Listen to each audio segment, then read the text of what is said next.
Hello! Day off ko ulit ngayon and gusto ko ulit mag-try magluto. Ngayon, ang gusto kong itry ay sinigang. So, samahan niyo ako mag-prepare ng sinigang.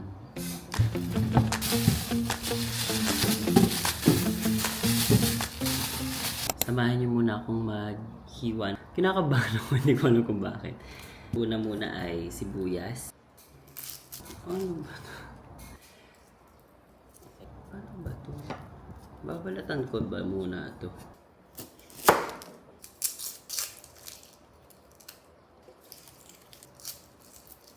Mali-mali agad. Sibuyas pa lang, hirap na ako. Nililipad yung balat. Ito na yung sibuyas.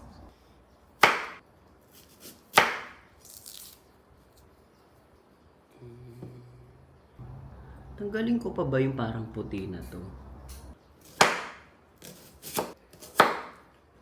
Tignan ko lang kung paano niluluto, pero yung hiwa hindi ko masyadong napansin. So, gantahin ko na lang.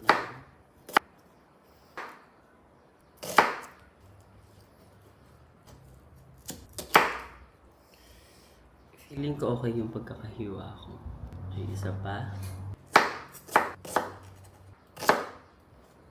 Okay, meron ng sibuyas. Parang ang lalaki ng hiwa ko. Matutunaw naman siguro yan. Hindi ko talaga alam ba't ako kinakabahan. Feeling ko masarap yung kakalabasan nito. Next na meron ako ay kamatis. Gusto ko medyo madaming kamatis. Nakita ko sa iba, nilulusaw nila. Yung iba, yung medyo buo-buo pa. So, siguro dalawa. Ito yung naiisip ko na pang yung kasama sa gisa para malusaw. Mas maraming hiwa yung gagawin ko sa kanya. Bakit pag nakikita ko sila nanay, ang bibilis mag-hiwa?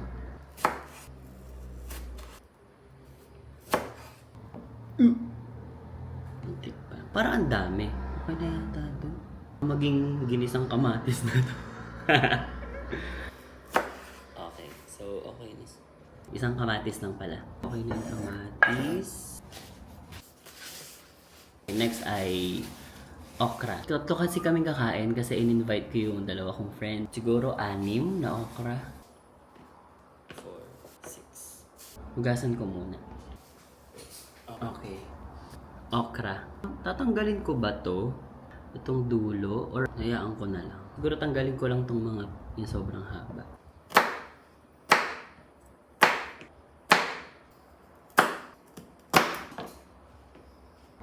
Hatiin ko na lang sa gitna. Feeling ko. Hinahati ba to sa gitna? O ganito na to? Sinigang. As you can, hinalo-halo ko lang yun. May nakita ko sa TikTok, hinihiwa siya sa gitna. Kasi tingnan mo naman, sobrang laki naman nito. Ano naman to?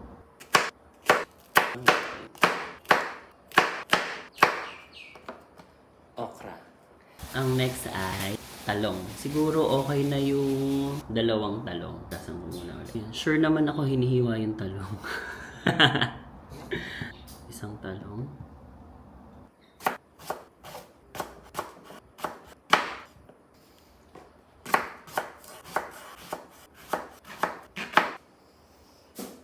Parang ang kakapal ng hiwa ko pero okay lang yan.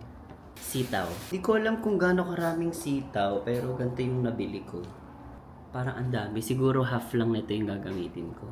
Mga ganito lang. Hugasan muna natin. Kalat ko magluto. Ay maghiwa. Hiwain na natin. Tama ba? Feeling ko tama na. Ito naman yung nakikita ko pag kinakain ko. Tsaka feeling ko liliit pa to.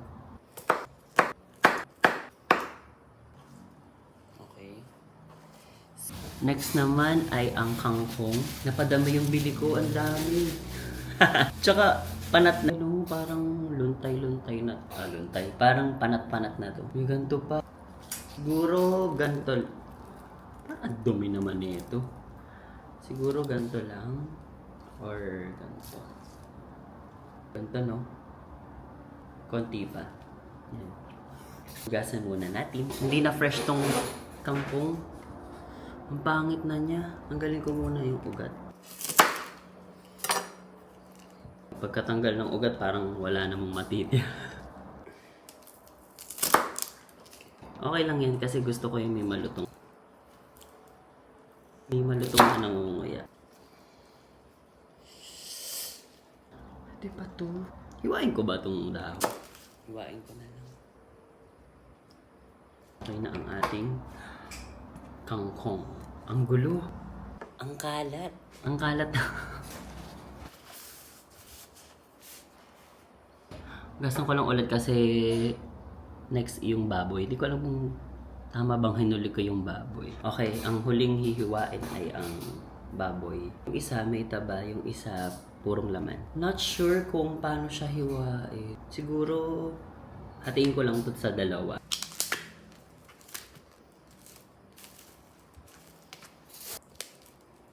Hindi talaga ako sanay humawak ng karne. Medyo basa-basa pa siya. So, ganito. Hatiin ko lang sa dalawa. Ang tigas! Kanina ko pa ito tinanggal sa freezer pero ang tigas pa din. Okay. Tigas nga talaga.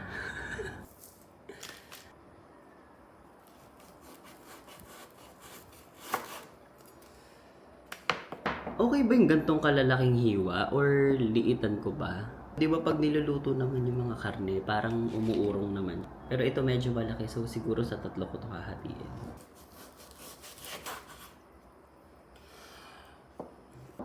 Tigas!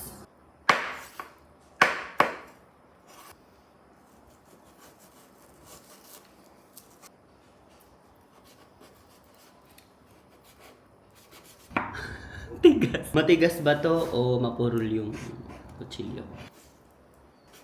Tigas. Di ko mahiwa yung balat.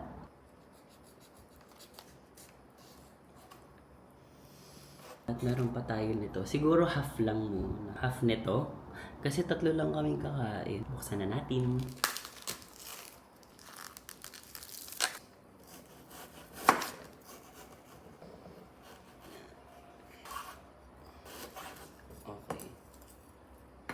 Okay na ba to? Or lahatin ko na? Lahatin ko na, baka masira lang to.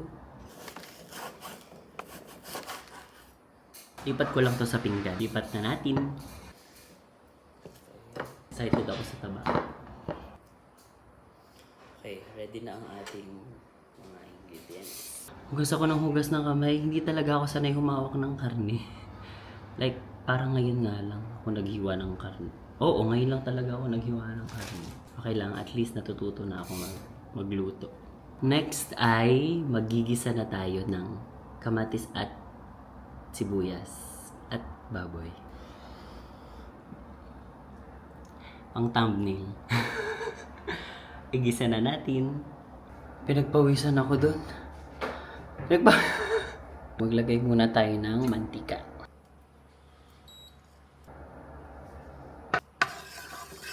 Lagay natin lahat ng sibuyas. Hindi ko na inintay kung ano yung mantika.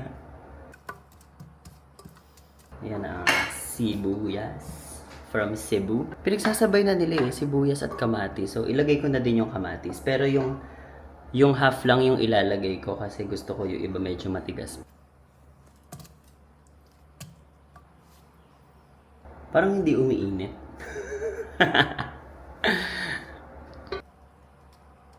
Tagal uminit. Takpan ko kaya agad. Takpan ko kaya. Takpan ko. Nagigisa pa lang. Stress na ako.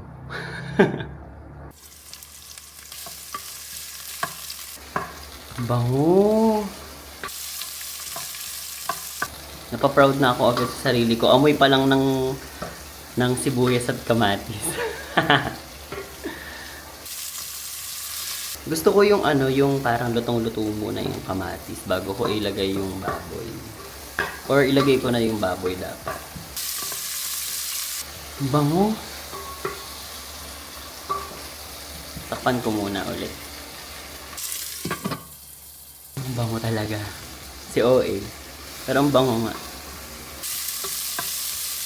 Yan, malambot na yung kamatis. So, gusto ko nang ilagay yung baboy. Ito na ang ating baboy.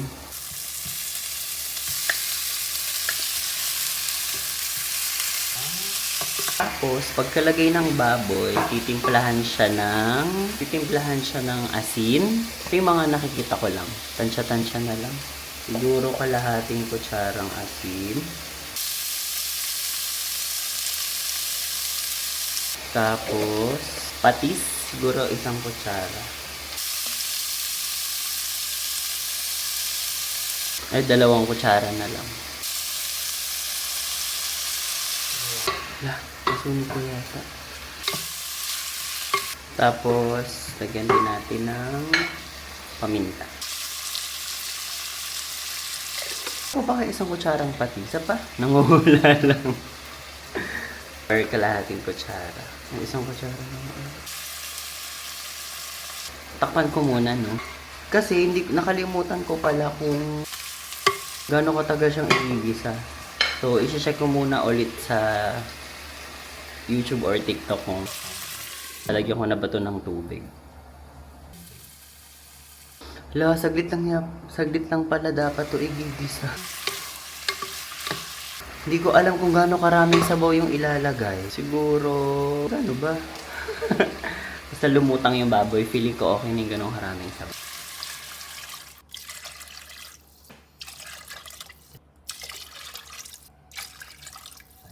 Limang basong ganito kalaki. Parang kulang pa. Kalahati pa. Isang puno ulit. Diba? Ewan, babahala. Nakita ko iniiwan to ng mga 20 to 30 minutes. Depende kung gaano katagal kumulo. So, iwanan ko muna siya. Ayan, kumukulo na yung sinigang after mga 20 minutes siguro. Sa kulo. Walang lumulutang. Sabi kasi may lulutang na parang mga yung tinatanggal. Pero wala. Tsaka paano malalaman kung luto na? I mean kung malambot na yung baboy. Okay natin kung malambot na. Tigas pa. Kulang pa to. Hindi pa to okay. Takpan ulit natin. So, hintayin ko muna ulit kumulo. Gugutom na ako. 1:55 na. Sabi ko sa mga kaibigan ko, pumunta sila 2 p.m. 5 minutes na lang, hindi pa rin tuluto. Okay, balikan ulit natin ito mamaya. Check natin kasi naiinip na ako. Tignan natin kung malambot na yung karne norte. Hindi ko masabi kung malambot ba o hindi. Tinutusok-tusok mo lang siya. Parang matigas pa talaga siya. Yung ibang part malambot. Ito matigas pa to. 10 minutes pa siguro. Hula na naman for the hula. Another 10 minutes. Okay, after 10 minutes, check ulit natin. Wow, kulong-kulong na siya. Pag ito hindi pa rin malambot, check na natin. Hindi lumalambot. Or iba pa nga.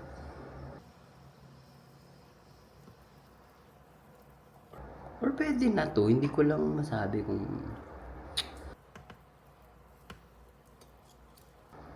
pwede na ba to? Parang pwede na to. Yan na naman. Hula-hula na naman. Or 5 minutes pa ulit. Try kong hawakan. Parang pwede na to. Okay na to. Okay na ba? Pwede na siguro. Ting lumulutang na yung mga parang libag-libag ba yun. Kunti lang pero hindi ko nga mantika lang. Siguro 5 minutes pa. Para sure. Tapos another 3 minutes kasama yung gulay. Okay, 5 minutes pa. Takpan muna natin. Ulit. Paulit-ulit. Tapos na ulit yung 5 minutes. Pag ito, hindi pa rin malambot. Parang pwede na talaga siya. Kasi magdadagdag pa ako ng gulay, tapos another papakulo na naman. So, lagay ko na ang gulay. Ano ba ito? Lalahatin ko na. Like, okay, sige. Una, kamatis ulit. Talong. Sabay-sabay na nga. Mga sitaw, tsaka okra. Takpan ko ulit for 2 minutes. 3 minutes. 3 minutes. Nakalimutan ko, meron pa palang kangkong. Nakaiwalay kasi lalagyan. Ilagay na natin. Shit, ba't umitim yung ano? Umitim yung talong or tama lang?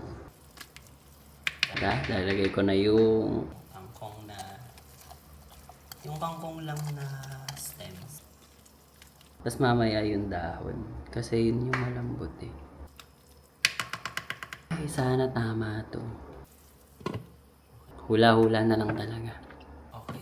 So, feeling ko, pwede nang ilagay yung sinigang mix.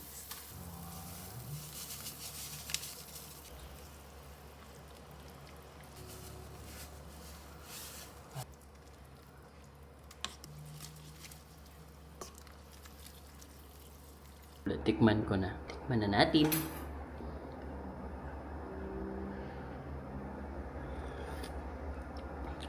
Sarap. Sarap. Galing ko.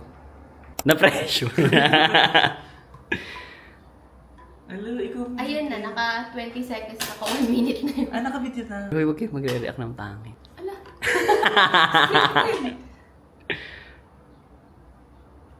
Ay, ang sarap. Ang sarap niya! No joke. Hindi masarap. As a first timer. Ang sarap! Salamat po. Congratulations. Pwede ka na mag-rest. Pwede ka na pumunta doon sa Kotaray. Anong minute dito? Anong dito na dito? Sarap. Yee! Sinigang-gang with patis na may sili. Okay, mukhang successful ang pagluluto ko ng sinigang. Nasarapan sila. And nasarapan din ako. Actually, okay naman palang magluto. Akala ko lang dati mahirap. Pero pag may sinundan ka naman na video, okay naman siya. Tsaka it's very fulfilling. Nakaka-proud na nakapagluto na ako ng sinigang. Bye!